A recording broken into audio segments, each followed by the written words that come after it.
Hello everyone, स्वागत है आपका हमारे यूट्यूब चैनल पे। कैसे हैं आप सभी लोग? होपफुली सब अच्छे होंगे।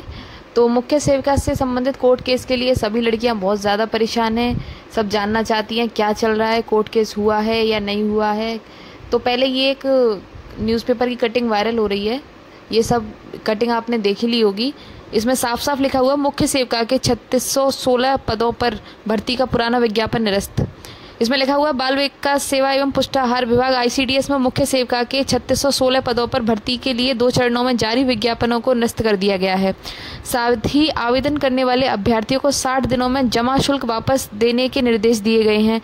ICDS निदेशक डॉक्टर सारिका मोहन ने बताया कि 8 अगस्त 2006 में 1484 और 6 अप्रैल 2011 को 2132 पदों के लिए विज्ञापन जारी किए गए थे। 2006 के विज्ञापन के बाद विभाग को 1,71,984 आवेदन मिले थे, लेकिन जून 2007 में उत्तर प्रदेश अधीनस्थ सेवा चयन आयोग के विघटित होने से प्रक्रिया शुरू नहीं हो पाई।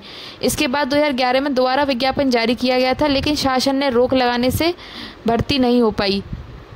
निदेशक ने बताया कि अब इस संवर्ग के लिए आयु आरक्षण और चयन प्रक्रिया बदल दी गई है। इसमें एक चीज़ आप नोटिस करिए, इसमें लिखा हुआ है साफ साफ, अभ्यर्थियों को समाजशास्त्र, समाज कार्य या गृह विज्ञान, पोषण और बाल विकास के साथ कला वर्ग में किसी एक विषय के साथ स्नातक होना अनिवार्य है। इसके लिए जल्द ही नए सिरे से विज्ञापन जारी किए जाएंगे। पुराने आवेदनकर्ता 4 फरवरी से 60 दिनों के भीतर अपना शुल्क वापस ले सकते हैं। इसमें साफ साफ इसमें इसकी जो भी योग्यताएं दी गई हैं, और इस भर्ती में कहीं पे भी BSc का जिक्र नहीं किया गया है, ना ही BSc होम साइंस वालों का जिक्र किया गया है, जो कि हमारी भर्ती में ये सब चीज़ें की गई हैं। सबको साफ साफ पता चल रहा है कि भर्ती में क्या हुआ है, भर्ती में किस स्तर की धांधली हुई है, सबको साफ साफ पता चल रहा है। फर्स्ट शिफ्ट के इतने नंबर काट लिए गए, 10 से 12 नंबर फर्स्ट शिफ्ट के कट हुए हैं, और बोला गया है कि सेकंड शिफ्ट को नॉर्मलाइजेशन मिला है। लेकिन मेरी कई लड़कियों से बात हुई है जो सेकंड शिफ्ट की हैं, लेकिन उन बेचारियों को नॉर्मलाइजेशन नहीं मिला। कल मेरी एक लड़की से बात हुई थी, उसके 53 नंबर थे सेकंड शिफ्ट में, और एक लड़की से और बात हुई थी, उसके 52.43 नंबर थे सेकंड शिफ्ट से। उन दोनों का सिलेक्शन हुआ, जबकि 55 नंबर वाली लड़की का सेकंड शिफ्ट में सिलेक्शन नहीं हुआ।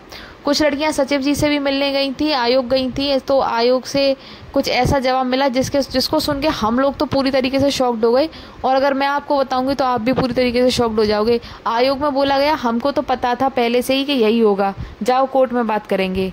मतलब इस बात को बोलने का क्या मतलब है कि आपको पहले से ही पता था? इसका मतलब ये है कि आपने जानबूझकर भर्ती प्रक्रिया को इस तरीके से पूरा किया है कि वो भर्ती कोर्ट में जाएगी ही जाएगी। आप चाहते तो विज्ञापन के अनुसार भर्ती प्रक्रिया पूरी करते, ना किसी को परेशानी होती, ना किसी लड़की को आज ये दिन देखना पड़ रहा होता। आपने जानबूझ के भर्ती को फंसाया है, और लड़कियां परेशान है कोर्ट केस को लेके। तो जल्द ही आपको गुड न्यूज़ मिलने वाली है, कल परसों में आपको एक अच्छी खबर मेरे माध्यम से मिल जाएगी। तो बिल्कुल परेशान होने की ज़रूरत नहीं है। जो भी लड़कियां बोल रही हैं कि चीज़ें पता नहीं चल पा रही हैं, कल हमारे ग्रुप में वीडियो कॉन्फ्रेंस भी हुई थी। जो लड़कियां जुड़ी होंगी उनको काफ़ी चीज़ें क्लियर भी हो गई होंगी, और जिनको नहीं क्लियर हुई है 1-2 दिन में उनको भी सारी चीज़ें क्लियर हो जाएंगी। तो मुझे ये इस चीज़ का जवाब दीजिए कि जब पुराना विज्ञापन है उसमें BSc को नहीं लिया जा रहा है, तो नए विज्ञापन में BSc को क्यों लिया जा रहा है? किस बेस पे आप BSc को ले रहे हैं? और अगर BSc को ले रहे हैं तो फिर आपने BSc वालों के लिए शुरुआत में पोर्टल ओपन क्यों नहीं किया था? जब BSc की लड़कियां मांग कर रही थी कि हम BSc में ये वाले सब्जेक्ट रखते हैं, तो फिर आपको उनके लिए भी पोर्टल खोलना चाहिए था। फिर BSc की हर लड़की को मौका देना चाहिए था। और जब आपने BSc की हर लड़की को मौका नहीं दिया है, तो फिर आप किस आधार पर आपने अब BSc को शामिल किया है? उसके अलावा ये भी सोचने वाली बात है कि इतना सब होने के बाद भी आयोग के द्वारा ये कहा जा रहा है कि हमको तो पता था ऐसा ही होगा। इन बातों के से क्या साबित होता है? इससे तो साफ साफ पता चलता है कि भर्ती को जानबूझ के फंसाया गया है, और इतनी लड़कियों का अहित हो गया। इतने 70 नंबर ला के लड़कियों का सिलेक्शन नहीं हुआ। मेरे कमेंट बॉक्स में आके कुछ लोग बोलते हैं कि अरे पहले पढ़ लेती तो आज ये दिन नहीं देखना पड़ रहा होता। आपको पता है कि हम पढ़े हैं या नहीं पढ़े हैं, हमारे कितने नंबर हैं? लेकिन वही है ना, जब इंसान का सिलेक्शन हो जाता है तो उसको ये सारी चीज़ें बुरी लगने लग जाती हैं। अगर वहीं पे अभी आज उनका सिलेक्शन नहीं हुआ होता ना, जिनका सिलेक्शन हो गया है, तो शायद वो लोग भी यही कह रहे होते कि यार गलत हुआ है इस भर्ती में, ऐसा हुआ है वैसा हुआ है। वही है, इंसान परिस्थिति और स्थिति के हिसाब से बातें करता है। उसके अलावा कुछ लड़कियां मेरे कमेंट बॉक्स में इतने भद्दे कमेंट करती हैं कि तुम नर्क में जाओगी, तुमको बद्दुआएं लगेंगी, तुम्हारा कभी सिलेक्शन नहीं होगा, ये है वो है। पहली चीज़ तो मैंने पर्सनली किसी को टारगेट नहीं किया, ना ही मैंने कभी किसी को बद्दुआएं दी, ना मैंने किसी के कमेंट में जाके उनकी इन घटिया कमेंटों का रिप्लाई दिया, क्योंकि मेरा वो स्तर है ही नहीं कि मैं इस तरीके की घटिया हरकत करूं।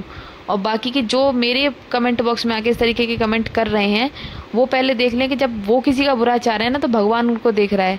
आप किसी का बुरा चाह रहे हो ना, तो आपके आगे जरूर आएगा, आपके साथ बुरा जरूर होगा।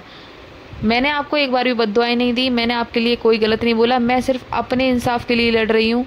मेरे साथ जो भी लड़कियां हैं वो अपने हक के लिए लड़ रही हैं, हम किसी का अहित नहीं कर रहे। हम बस इतना चाह रहे हैं कि नोटिफिकेशन के आधार पे भर्ती हो, और जो लड़की सही है, जो नोटिफिकेशन के अनुसार डिज़र्व करती है, उसको कोई परेशानी नहीं है। परेशान सिर्फ वही है जो इस वैकेंसी को डिज़र्व नहीं करती हैं, जो अलग स्तर से इस वैकेंसी में घुसी हुई हैं, उनको ही दिक्कत हो रही है, वही इस तरीके की घटिया कमेंट कर रही हैं। तो आप बेशक कमेंट करिए, मुझे आपकी कमेंट से कोई फ़र्क नहीं पड़ता है। आप दिन रात कमेंट करिए, अच्छी बात है। कुछ लोग बोलते हैं कि मैं बकवास कर रही हूँ, ये है वो है। तो भाई मैं बकवास कर रही हूँ तो आप मेरी बकवास सुनने आ क्यों रही हो? मैं बकवास कर रही हूँ और फिर भी आप मेरी बकवास को सुनने आ रहे हो, तो आपसे बड़ा बेवकूफ़ इंसान कोई है ही नहीं है फिर। वैसे तो मेरी कमेंट बॉक्स में मोस्टली सबके पॉजिटिव कमेंट रहते हैं, सब अच्छी ही कमेंट करते हैं, सब जानते हैं कि क्या हुआ है, गलत हुआ है, तो सब हमारे सपोर्ट में है। और बाकी जो लोग गलत कमेंट कर रहे हैं वो अपना स्तर जानते हैं, मुझे उनको जवाब देने की कोई आवश्यकता नहीं है।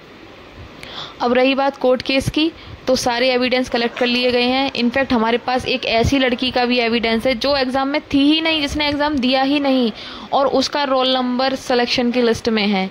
इसी का जवाब कौन देगा कि जो लड़की एग्ज़ाम में थी नहीं, जिसने एग्ज़ाम ही नहीं दिया, उस लड़की का सिलेक्शन कैसे हो गया?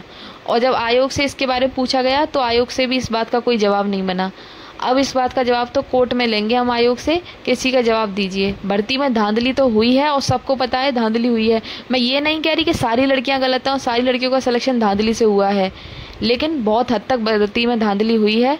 कुछ लड़कियां अपनी मेहनत से भी सिलेक्ट हुई हैं, जिन्होंने दिन रात मेहनत की और सफल भी हुई हैं, लेकिन कुछ लड़कियां बैकडोर से शामिल हुई हैं। कुछ लड़कियां जो एलिजिबिलिटी नहीं रखती थी उनको भी शामिल किया है, जिसकी वजह से जो लड़कियां डिज़र्व करती थी उनके हक मार लिए गए हैं।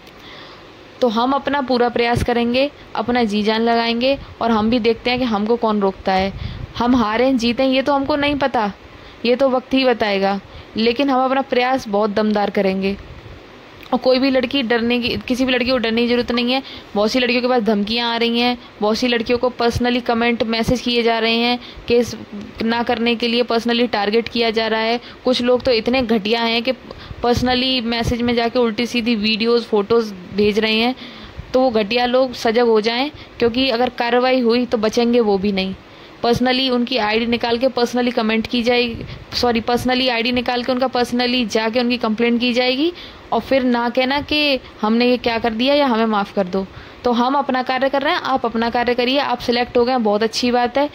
हम अपना प्रयास कर रहे हैं, हमारे साथ गलत हुआ है तो हम अपने इंसाफ के लिए अपना प्रयास ज़रूर करेंगे। और सारे एविडेंस कलेक्ट किए जा चुके हैं।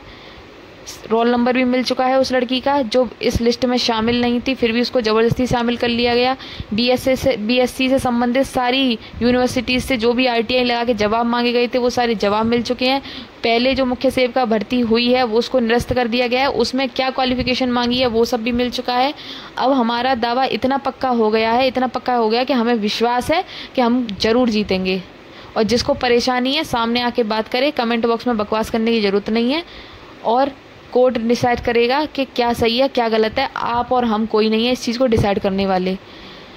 तो एक दो दिन में आपको मेरे द्वारा कोई ना कोई अच्छी खबर मिल जाएगी, और अच्छी खबर लेने के लिए आप मेरे चैनल को सब्सक्राइब कर सकते हैं। और मुख्य सेवका से जुड़ी जो भी अपडेट रही है आपको मेरे माध्यम से पता चलती रहेगी टाइम टू टाइम।